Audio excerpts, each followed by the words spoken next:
Suite room ng MV2Go Masigla, tara at silipin natin! For today's video, let's have a quick video tour sa loob ng Suite room number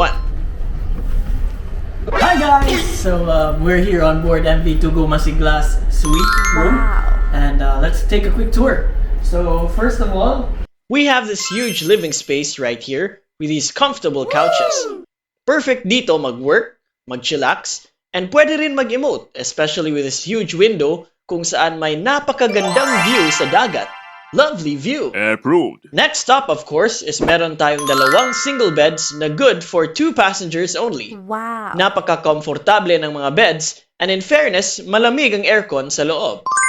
tapos may sarili siyang TV with hindi siya static, no, may talaga, may palabas, no. Okay. So and then also we have some storage over here and a place where you can also work if you want to work, and a small refrigerator, and may mga cups din dito, mugs for hot drinks, yes, and hot water.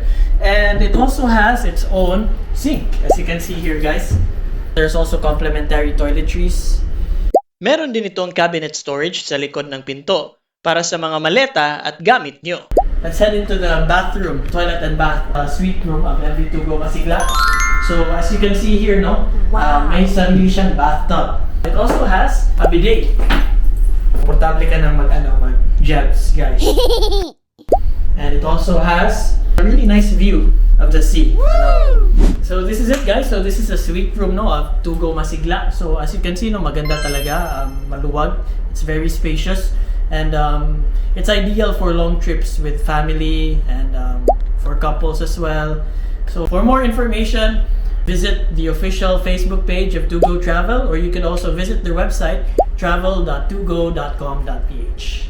And for more ship content, ship videos, ship photos, everything, don't forget to follow the Philippine Ship Spotters Society Facebook page. Hanggang sa susunod na biyahe, mga ka-ship spotters. Bye-bye!